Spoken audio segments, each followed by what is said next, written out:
Our third contestant in the 10-11 age group, Carolyn Pinson.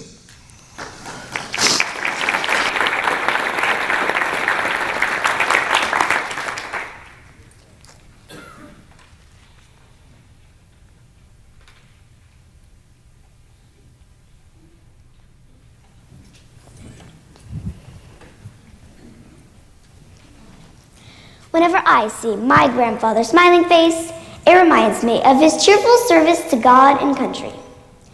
My grandfather, Colonel John Jackson, was an Army chaplain. He enlisted in the Army Reserves in 1965 and served continuously until his retirement in 1998. He served in peace as well as war-torn Sarajevo. His duties were to bring the word of God to servicemen and women. He conducted worship services, counseled soldiers, and brought comfort to the sick, injured, and dying. He was also a source of comfort to the families back home. I can't imagine being away from home for so long. He told me stories about how homesick he was. I'm sure the other soldiers missed their families as well. Some of them probably came to Papa to talk about their feelings. I'm sure he was a great help. He believes faith can get us through the darkest hours.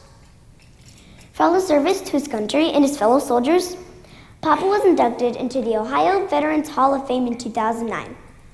I was very proud when the governor presented him with his award. I learned a lot about God through Papa Jackson. In addition to his military service, he served God as a Lutheran pastor. I went to many of his services in Gallup Police. He even baptized me. Papa taught me to truly appreciate the sacrifices our servicemen and women make every day. Because of them, we are truly free.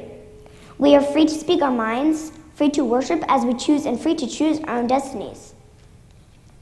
But serving in the military can be a dangerous job. Why would men and women voluntarily step up to perform the honorable task of defending our nation? Because they believe in our flag and what it represents. Freedom, duty to God. They understand our nation's proud history. They appreciate over 200 years of sacrifice it took to build this country. When they see the Star-Spangled Banner, they see much more than just a piece of cloth. They see a living symbol of freedom and bravery. But too often, those of us who have not served in the armed forces take our freedoms for granted. We do not show the proper respect for our flag. We do not salute or remove our hats when Old Glory passes by. Have we forgotten the thousands of men and women who left their homes to defend our country and never returned? My dad tells me that after the terrorist attacks on September 11th, patriotism was as strong as he had ever seen it.